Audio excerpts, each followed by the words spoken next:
10 on your side is your local election headquarters. Typically this time of year, we are closely following campaigns between Republicans and Democrats. But right now in Chesapeake, the big story is a race between two Republicans. 10 on your side's Brett Hall is following the funds. When we say it's a crowded field, we don't literally mean the fields on the side of Chesapeake roads, but it does tell the story of this election cycle.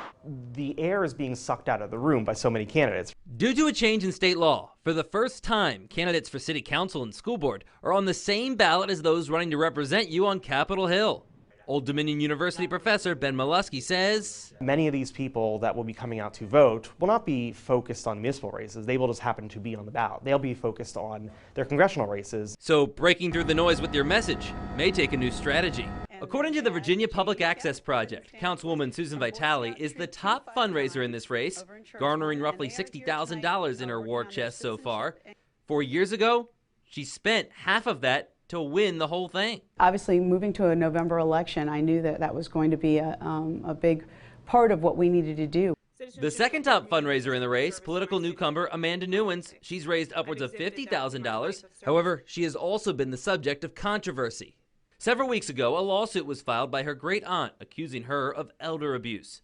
She's called the suit baseless and politically motivated. Days after the suit was filed, several Republican-leaning council members and constitutional officers came out saying they would, quote, be withdrawing their support and endorsement of Newens. In her own Facebook post, Newens shot back saying those individuals never did support her, instead sharing her list of supporters, which include other Republican council members, many of whom could also be found on her donor list. When looking for those who stated they were pooling their support, not one of them had given to Newens, and 10 on your side could find no evidence of former endorsements. Rather, their names were found in Vitale's finance reports.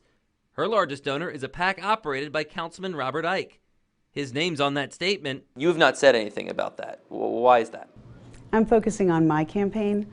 I want to run a positive campaign. A campaign that, unlike Newens, won't be listed on the Republican sample ballot, something she did have 4 years ago. I mean, that is the first time that in the history of the Republican Party of Chesapeake that they have not endorsed an incumbent. Vitale says she was told it was because last year she voted with some of those same council members who support her to appoint Dwight Parker to fill a vacant council seat over the Republican Party's choice, Tanya Gold. What voters should know is that I'm nobody's puppet. She says she wants her record to speak for her and would never work to disparage another opponent.